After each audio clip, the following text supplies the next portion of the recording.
Welcome to the latest in our video previews from Picks and Ponderings. I'm Paul Major of Picks and Ponderings. Find us at chicagonow.com, Picks and Ponderings in the search bar. Hook up with us on Twitter at Picks Ponderings. I take the personal tweets to at HeyLaserBeam, and this week I'm back from bowling. I'm back from bowling night. How'd you do, Paul? Okay, it's kind of hard to bowl when your hand's in the protective brace. But I still get people saying, "Hey, bowling night, Paul."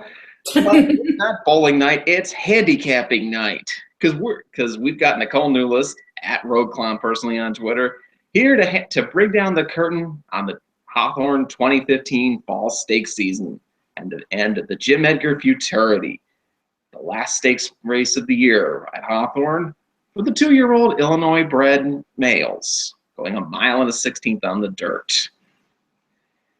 This race is named for Jim Edgar, who is as rare as a unicorn among Illinois politicians.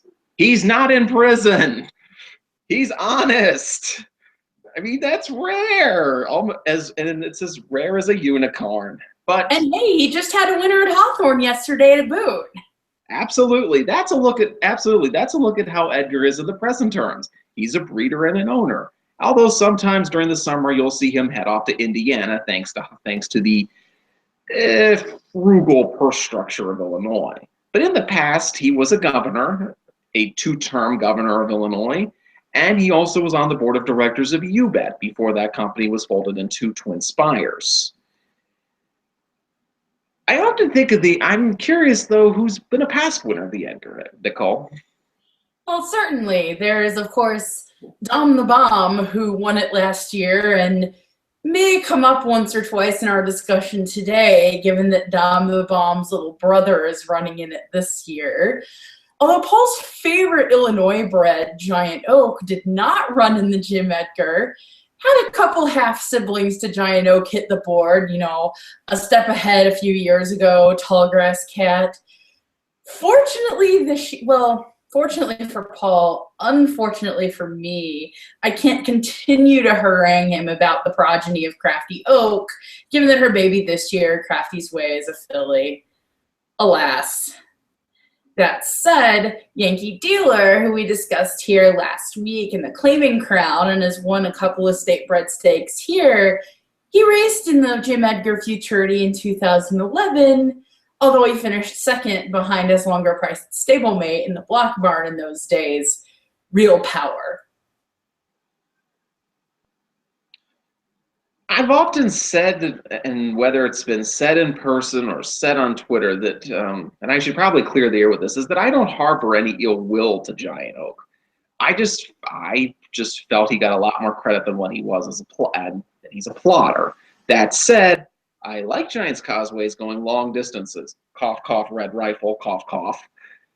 So let's go back to the here and now for the Edgar Futurity. The 6th on Saturday, the 12th of December at Hawthorne, 1 mile and a 16th on Hawthorne's dirt.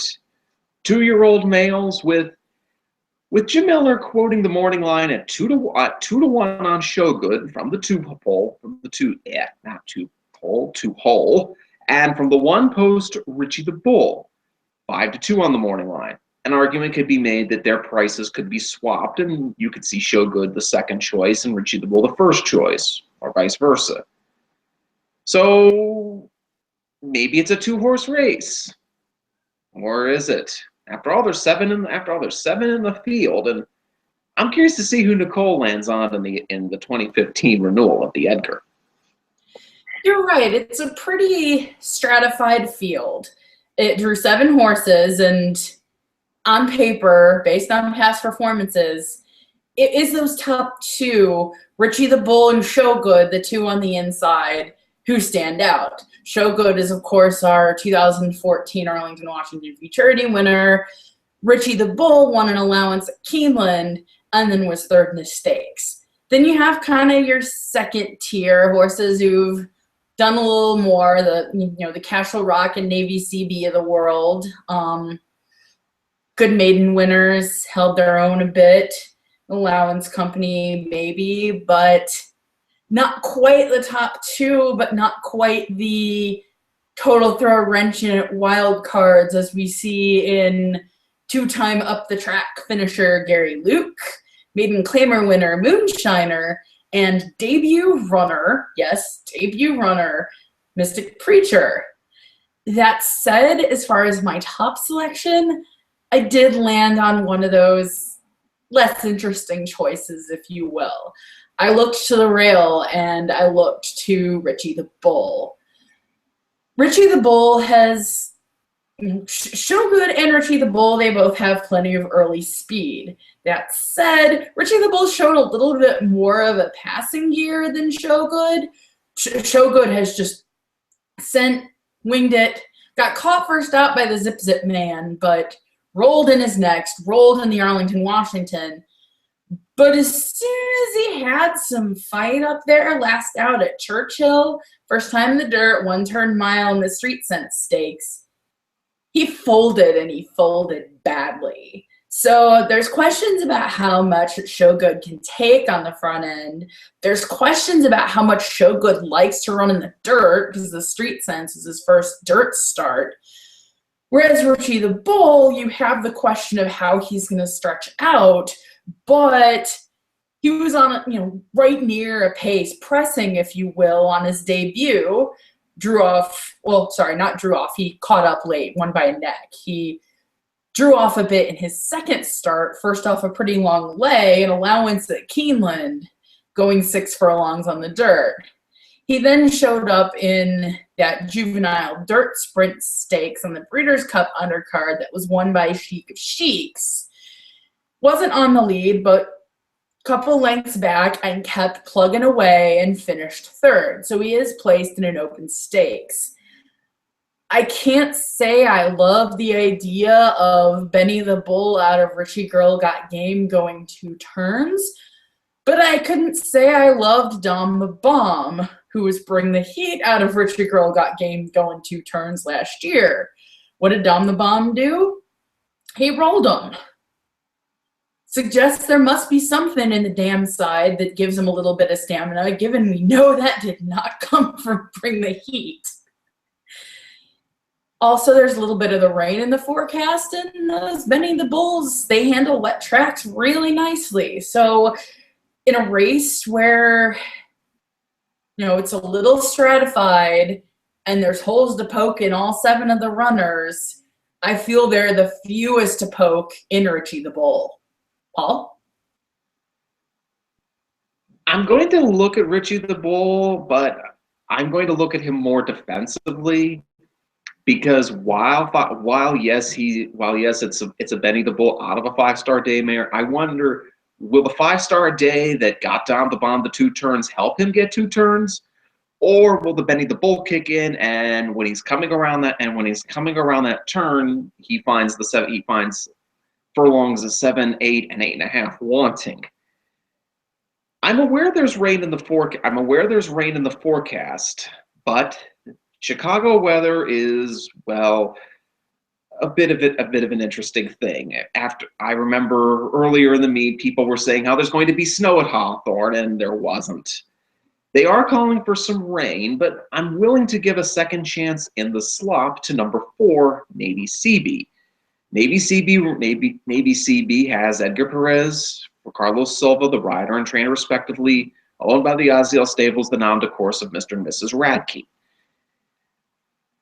If the course stays dry on Hawthorne at Saturday, I like Navy CB a lot more, but I'm still going to use this as the selection, wet or dry, because I'm willing to give Navy CB a bit of a mulligan for what happened last time going first time on the stretch out. He was 4 wide into the first turn and 3 wide into the second turn. Maybe on that sloppy surface, that was not what you wanted to do, being wide and being off the pace. Typically, people tend to forget that sloppy tracks by nature tend to be a little more front favoring because you're not faced with all the kickback.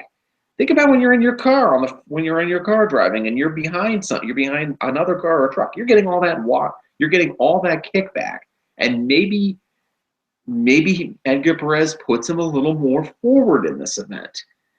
I agree there are holes to poke in Shogood and Richie the Bull. I don't like Richie the Bull going 2 turns. Then again, I didn't like Dom the Bomb last year, and he clowned me in the Edgar.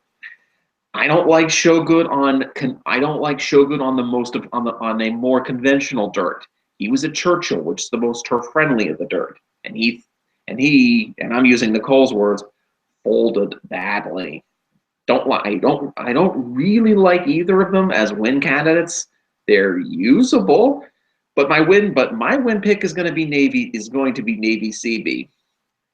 Maybe it's the hand. Maybe it's my bad score on bowling night. Maybe it's the fact I just don't trust of the 2 favorites. But it's 6-1 on the morning line, and considering the 2 in the innermost posts are going to get play, I'll get a square price for connections that know what they're doing with Frosh Illinois breds. I get your arguments with Navy CB, and I get not really trusting the favorites all that much. I did land on Richie the Bull on top, but for my second choice, I did go to one of the other horses, if you will. That said, I went a little different direction, and I went to the number 6, and that's Moonshiner. I find it interesting that even though Navy CB has a little more class on paper, that Tim Thornton shows up on Moonshiner instead. Granted, Moonshiner is for trainer Michael Rivas, and Thornton and Rivas have been doing quite well this meet. You've got here, over the last 60 days, you got 24 starts, 21% wins, 58% in the money. You've also got a win over the course. Last time out, he splashed home an open length winner in the mud going first time route. That means, if the rain in the forecast does fall, that Moonshiner gets even stronger. That said, even without rain, his breeding screams route to me. He's by Fusaiichi Pegasus out of Melon Moon, and Melon Moon just keeps producing routers. They're not typically your world-beating graded stakes quality. Think the likes of Summer in Montana, Suspended Moon, Here Comes Mario, Rock and Roll Star. But all these horses have something in common. They did their best work going 2 turns. That's something that I really like about Moonshiner here, particularly with so many stretch out, got a few stretch out type horses in the field, or horses who are at least a little better proven going short. You have the win going long. You have the breeding for going long. You've got Tim Thornton, who rides the Hawthorne course as good as anyone.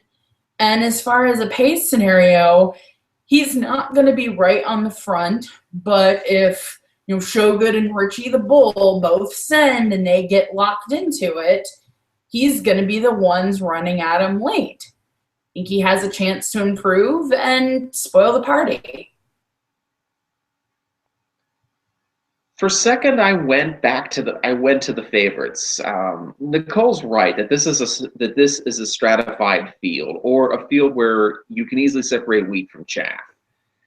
And I went to the 2 Shogood, who became the second consecutive Illinois bred to win the Grade 3 Arlington, Washington Futurity in as many years. Him and recounted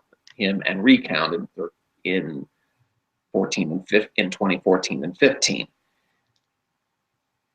I know that Shogood, there's no way to put it. He folded in that street sense at a 1-turn mile at Churchill.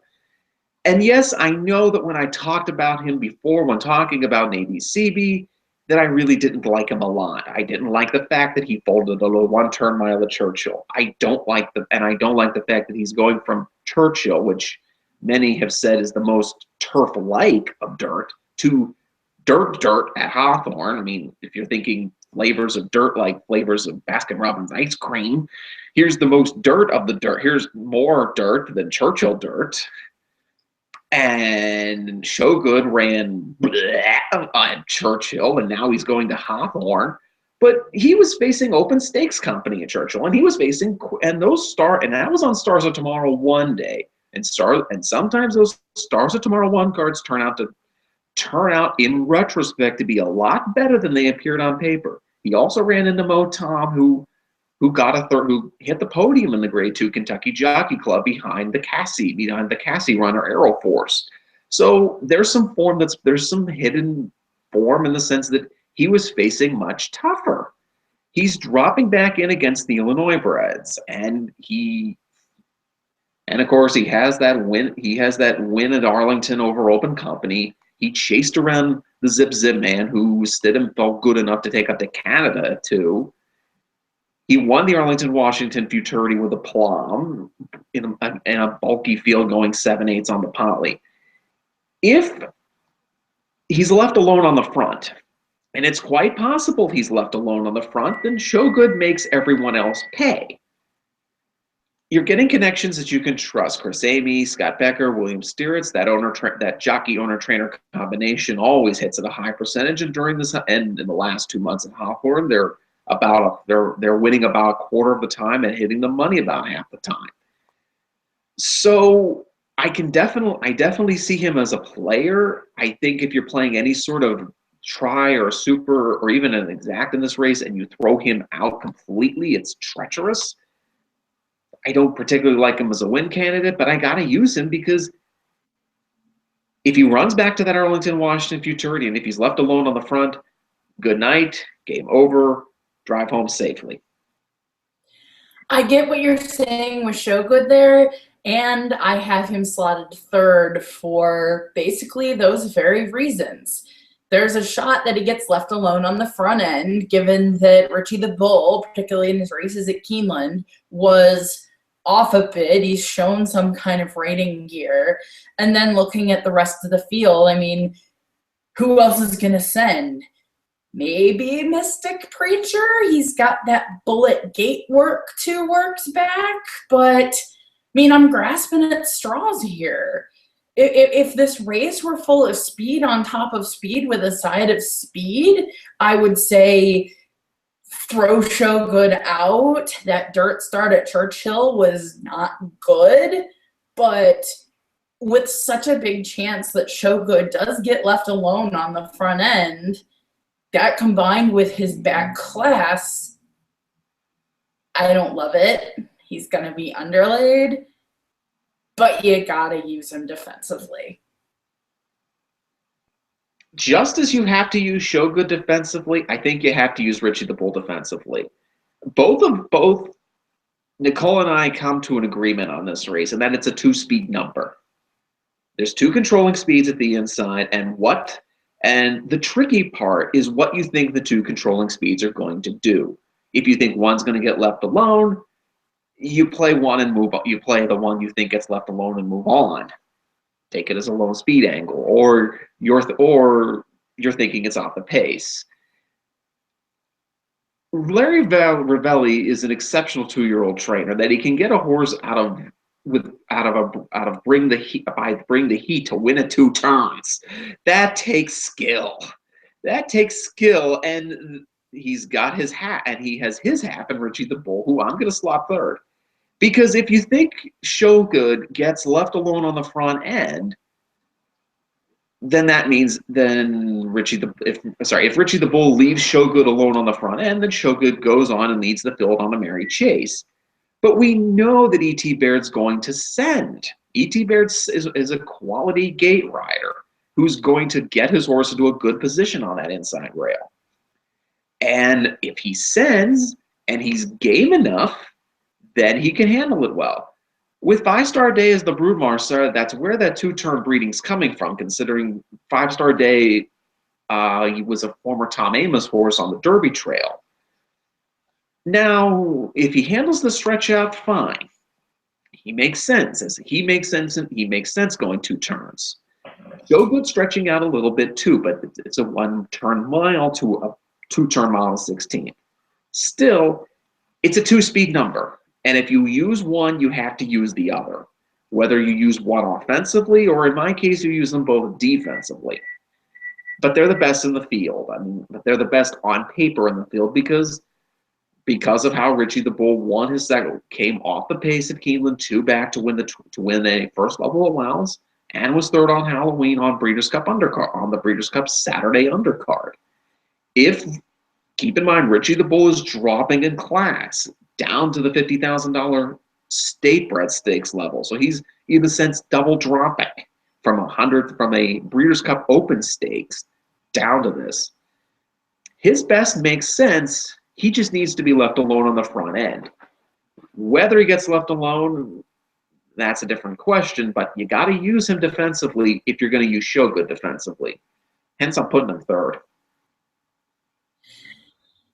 So to recap our top 3 selections, I've got Richie the Bull at 5-2 morning line slotted first. I got Moonshiner, the number 6, at 8-1 on the morning line slotted second, and Showgood, the number 2, at 2-1 on the morning line slotted third, as the world's most defensive use.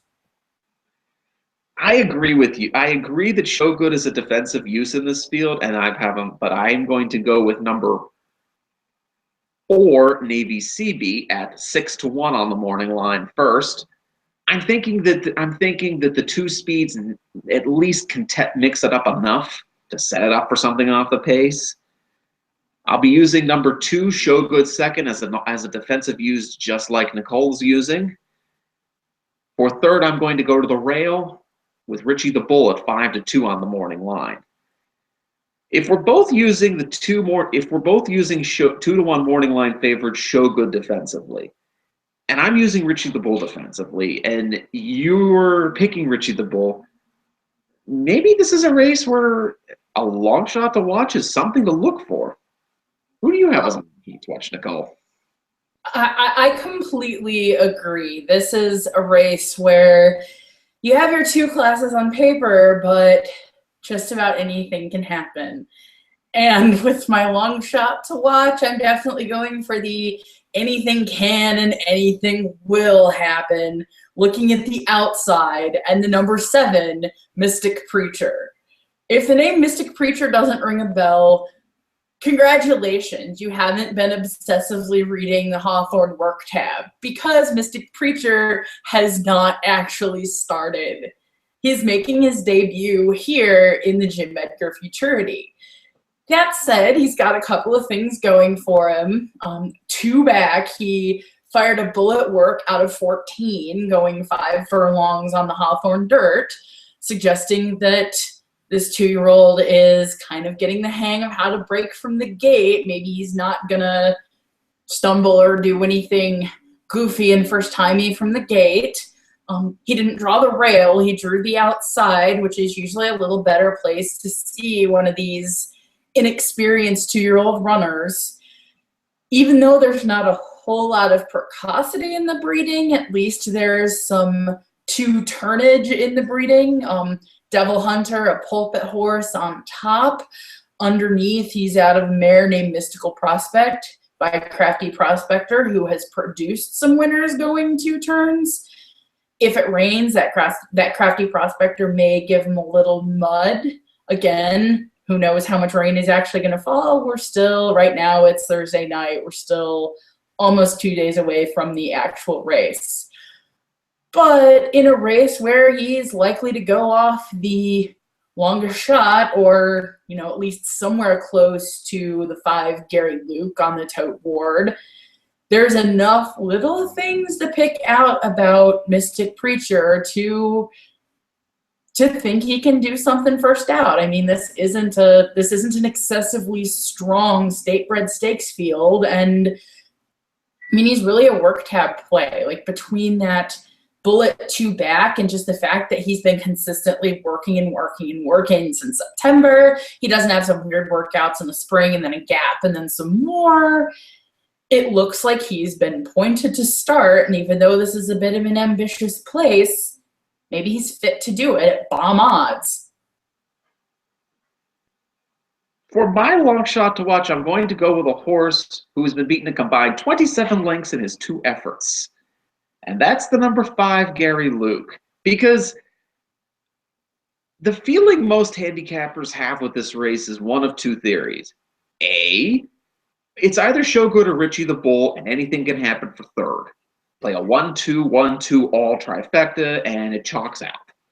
Or B, you can poke holes in the two, and the race opens up considerably.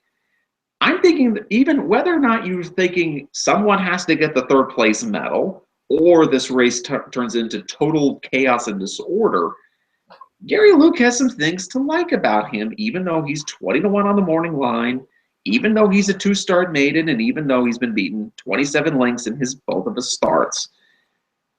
Neither of those starts have been on dirt. Gary Luke's first time out was at Arlington going 6 furlongs. Second time was at Hawthorne on the turf going a mile. Now he's getting to the dirt here. And to sum it up, it's purely a pedigree play. On top, we've got Flower Alley and Distorted Humor, and that's dirt, and that's quality dirt breeding. But we're out of a repriced mare, and if reprice rings a bell, that's a Glen Hill horse from back in the day, who begat two-turn turf winners like Closeout and No Inflation. Closeout won the Pucker Up. No Inflation won I believe was in the top 2 in the American Derby. Might have won that American Derby, but definitely. But that's two-turn over two-turn breeding. He'll like that with the two-turn breeding and with dirt breeding on the top side. Maybe he just wants to go on the dirt. The other thing to keep in mind is the move to apprentice Killian Hennessy. We've seen rides with Killian Hennessy not being typical apprentice rides where you gun out of the gate and hope for the best. He's been getting horses to relax. Now he's going to need the two at the rail, Shogood and Richie the Bull, to duel with each other. But if you're thinking the two of them set it up for a closer, here's one that's going to come at ginormous odds, considering he's a two-star maiden who's been beaten double digits both times out. But there is life in this maiden. This is not, and sometimes these Illinois-bred 2-year-old stakes, think Lakota Dreamcatcher, go to crazy bombs. Here's the crazy bomb from Central Casting, the number 5, Gary Luke, 20-1 on the morning line, Killian Hennessy for Justin Johns. So just to recap, on top, I'm going with the 1, Richie the Bull. Second, I'm going with the 6, Moonshiner. Third, the 2, Shogood. And as my long shot, 20-1 on the morning line, the outside horse, the first-time starter, Mystic Preacher. And for me in the $50,000 Jim Edgar Futurity, I'm going with a slight upset to the number 4, Navy CB, at 6-1 on the morning line. Over the number 2, Shogood, your 2-1 morning line favorite. Slotting third, number 1, Richie the Bull at 5-2 on the morning line. For a long shot to watch, I'm going with dirt breeding and hoping for a pace meltdown. And the number 5, Gary Luke at 20-1 on the morning line. Thank you all for watching our Picks and Ponderings video preview of the final stakes on this fall's Hawthorne schedule, the Jim Edgar Illinois Futurity. Hit us on Twitter or in the comment section if you have any questions or comments about this race, and good luck on Saturday.